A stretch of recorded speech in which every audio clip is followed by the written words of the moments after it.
Eclesiastes capítulo 1, versículo 4. Acharam? Amém. O texto começa assim, ó. Uma geração vai e outra geração o quê? Vem.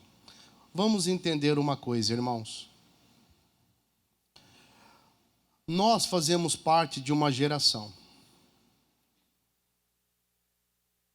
Não vai demorar muito. E essa geração da qual fazemos parte, ela vai passar. Uma nova geração vai surgir. E eu queria fazer você refletir numa seguinte questão. Qual questão, pastor? Essa que eu vou apresentar agora. Se o mundo continuar sendo mundo, se o Senhor Jesus não voltar, por exemplo, daqui a 100 anos, vamos contar 100 anos à frente aí. Se o Senhor Jesus não voltar, se o mundo continuar sendo mundo, a grande certeza é que ninguém que está aqui agora, nesse momento, estará mais vivo. Nem eu, nem você. Todos nós já vamos ter passado. Mas essa nova geração da qual me refiro é que estará vivendo aqui, nesse plano terreno. Agora a grande questão é, quem é que vai estar vivendo nessa futura geração? Aí alguém pode chegar e falar assim, pastor, a nossa descendência estará viva nessa geração futura. E está certo.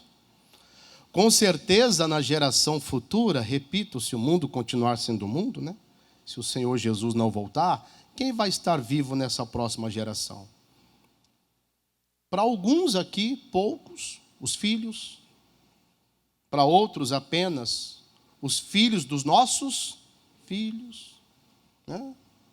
E por aí afora vai. Agora vamos reformular essa pergunta. Quem é que vai estar vivo nessa futura geração? Será que serão homens tementes a Deus? Será que serão mulheres tementes a Deus? Porque a grande questão é a seguinte: para que na geração futura, onde a nossa descendência estará vivendo, para que nessa geração continue existindo homens e mulheres de Deus, que de fato o temam, que de fato o ame, é necessário que essa atual geração faça alguma coisa. É necessário que eu, é necessário que você, é necessário que todos nós venhamos fazer alguma coisa, para que a geração futura possa ser uma geração temente a Deus. Uma geração que realmente ame a Deus. Uma geração que realmente esteja aberta à palavra. E a grande questão, irmãos, é que muitas das vezes nós estamos falhando. Talvez nós estamos naquele modo automático de achar que as coisas vão acontecer assim naturalmente. Às vezes a gente fica ficamos presos naquela questão, Tudo é no tempo de Deus. Claro que tem muitas questões que realmente só irão acontecer no tempo de Deus. Mas tem coisas que nós é que temos que dar o pontapé inicial para que de fato aconteça. E para que a geração futura, e vou ser repetitivo de propósito, para que a geração futura, onde a nossa descendência ainda estará presente, para que lá existam homens e mulheres de Deus de verdade, nós não podemos falhar na nossa responsabilidade. É nós que temos que formar os futuros homens de Deus, as futuras mulheres de Deus. No Salmo 22, vamos dar um pulinho lá. No Salmo 22, nós temos aqui uma declaração muito importante, ó. Salmo 22, versículo 30, tá? O 30 e o 31. Eu vou ler em duas versões com vocês, tá? Primeiro, na versão mais comum a nós, que é a Almeida Revista e Corrigida. E depois eu quero ler numa outra versão mais atual.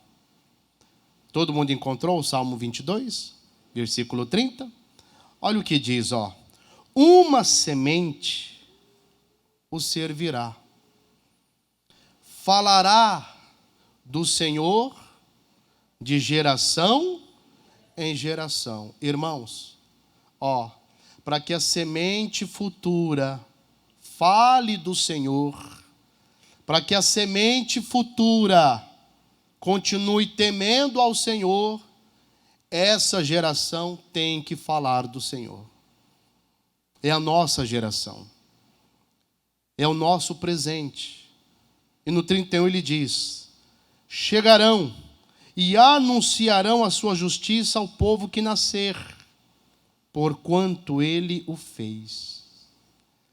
Na nova, ou melhor, na tradução mais atual que eu falei, que é a Bíblia, a mensagem, está escrito assim, ó.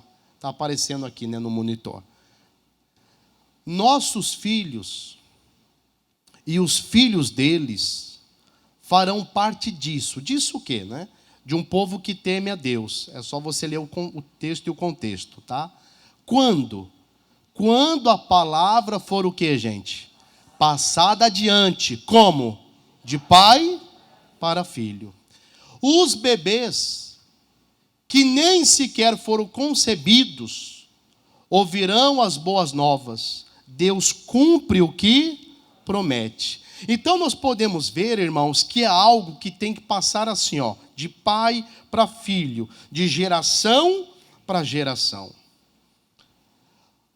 Para que o seu filho se torne de fato um homem de Deus, uma mulher de Deus, é necessário que ele enxergue em você esse homem de Deus, essa mulher de Deus. Eu costumo dizer uma coisa importante. A igreja, ela começa na sua casa. Na concepção da maioria das pessoas, eles confundem, né, a igreja com o templo, que é onde estamos agora. Você saiu lá da sua casa e veio aqui e deve vir para você poder congregar, ter comunhão com os irmãos, formarmos a igreja do Cristo aqui.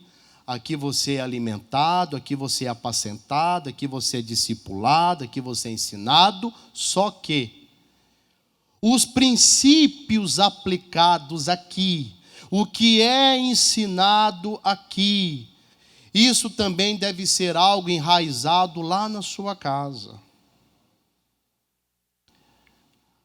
É no seio do lar, é no seio da família que nós temos condições de formarmos pessoas de Deus de verdade.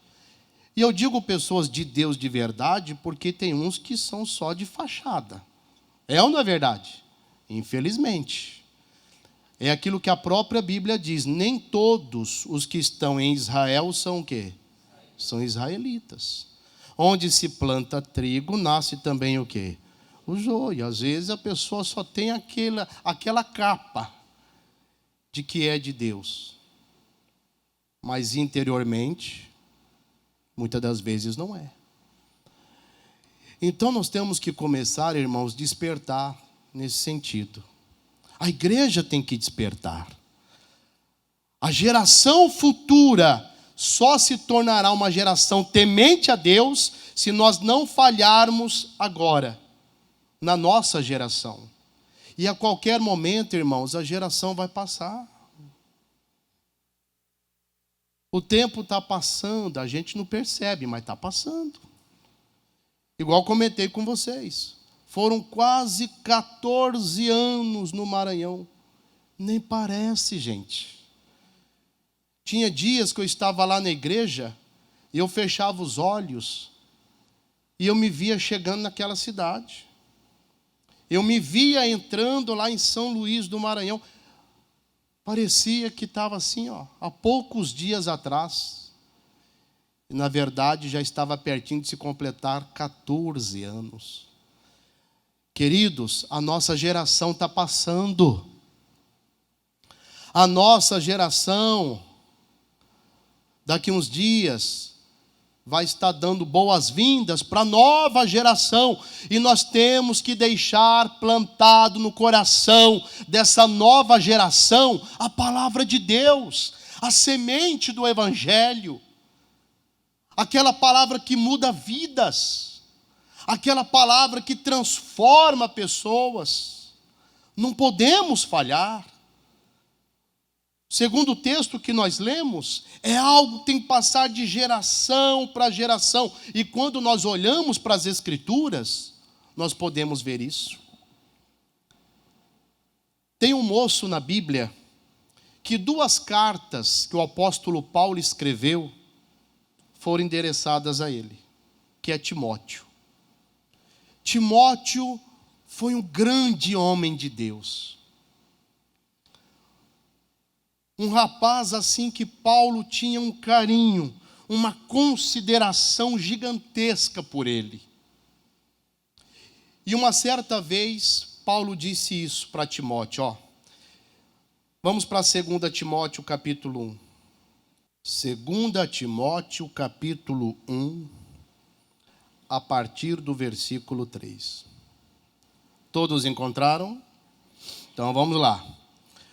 Dou graças a Deus, a quem desde os meus antepassados sirvo com uma consciência pura, porque sem cessar faço memória de ti nas minhas orações, dia e noite, desejando muito ver-te, lembrando-me das tuas lágrimas, para me encher de gozo. Vamos dar uma paradinha aqui. Você vê que Paulo está escrevendo essa carta para o Timóteo, e ele expressa para Timóteo toda a consideração, todo o carinho, todo o amor, todo afeto que Paulo manifestava a ele, dizendo que sempre se recordava dele nas orações, dia, noite, ou seja, constantemente. E quando nós observamos a história de Timóteo, nós podemos ver que ele sempre esteve ali, com Paulo, o ajudando. Paulo olhava para Timóteo e enxergava naquele jovem um grande homem de Deus. Mas Timóteo se tornou um grande homem de Deus pela obra do acaso? Não. Aí você vai ver na continuação agora, Olha o que ele diz. Versículo 5. Trazendo à memória a fé não fingida que em ti há, a qual habitou primeiro em quem? Em tua avó Lóide, e em tua mãe Eunice. E estou certo de que também habita em ti. E aqui nós podemos ver justamente o que estamos tratando. Timóteo se tornou um grande homem de Deus, porque a sua mãe, a Eunice, era uma grande mulher de Deus. E Eunice era uma grande mulher de Deus, porque a mãe dela, a avó do Timóteo, A Lloyd era uma grande mulher de Deus. De geração. E é isso que nós temos que fazer, irmãos. Nós temos que ser esses que vamos preparar a geração futura. Essa geração que teme, essa geração que ama, essa geração que respeita a Deus. Mas para isso acontecer, é necessário que todos nós venhamos de fato conhecer ao Senhor. Se você me perguntar agora assim, pastor, me explica aí, onde é que fica aqui o shopping da cidade? Ih, meu irmãozinho, eu cheguei tem poucas horas em Rondônia, eu não sei ainda. Eu não sei se fica para cá, se é para lá, se é para cá. Não, para lá não é, né? Não sei se é para cá. Eu não conheço o caminho. Como é que eu vou te ensinar? Deu para entender? Como é que você vai instruir alguém? Como é que você vai ensinar algo para alguém se você não conhece o caminho? Se você não conhece de fato a Deus. Por isso que nós temos que começar a despertar essa responsabilidade. Espera aí. Hoje eu fico olhando para os meus filhos, sabe? Porque a nossa vida, né, irmãos, ela é feita assim de fases. Quando você é solteiro, parece que você enxerga o mundo por um prisma. Aí você se casa, você começa a enxergar as coisas por um outro prisma, não é assim? Aí depois que os filhos vêm, pronto. Hoje eu olho para os meus filhos, sabe? Às vezes eu chego em casa assim, fico olhando eles, brincando assim. Aí você vê aqueles, sabe? Aqueles 2 pedacinhos de gente, sabe? Brincando. Aí eles vêm na minha direção. Papai, abre aqui. Às vezes você dá um doce ali, né? E eu fico olhando. Você vê aquele ser inocente, gente. Aí eu fico imaginando a minha responsabilidade. A responsabilidade da minha esposa. De sermos, de fato, exemplo para os 2. Os meus filhos, irmãos, devem crescer entendendo que o pai deles é um homem de Deus de verdade. Eu fico pensando, meu Deus, já pensou? Eu estou ali pregando para o povo, igual estou pregando agora, e meus filhos já grandinhos, sentados assistindo o culto e pensando, em casa é diferente. Já pensou? Que vergonha! Que tristeza, meus irmãos! Nós não podemos jamais deixar isso acontecer. Por isso que é uma coisa importante, principalmente você, que faz parte dessa geração, da qual eu faço. Deuteronômio capítulo 6, vamos lá. Já estou terminando, viu, irmãos? Deuteronômio capítulo 6. Isso daqui Deus disse para Israel, gente. Isso daqui não é só para Israel, é para nós também. Serviu para os nossos irmãos do passado, mas serve também para a igreja do presente. Olha só o que diz Deuteronômio capítulo 6, nós vamos ler a partir do 4, tá? Deuteronômio capítulo 6, a partir do 4, Ouve, Israel. E aqui podemos fazer até um trocadilho, né? Ouve, ó igreja de Porto Velho. O Senhor nosso Deus é o único Senhor. Amarás, pois, o Senhor teu Deus de todo o coração, e de toda a tua alma, e de todo o teu poder. Poder aqui é entendimento, tá? E estas palavras, presta atenção a partir de agora, E estas palavras que hoje te ordeno, estarão aonde? No seu coração. E as intimarás, ensinarás aí, tá? A quem? A teus filhos. Aí, geração futura. E delas falarás assentado em tua casa, e andando pelo caminho, e deitando-te, e levantando-te, ou seja, constantemente. Era a regra para Israel. Eles deveriam aprender com a palavra, e a palavra deveria estar guardada no coração deles. E os israelitas deveriam chegar e ensinar aquela palavra que estava no coração, aquela geração que seria a geração futura. Irmãos, isso é responsabilidade para nós. Isso é responsabilidade nossa.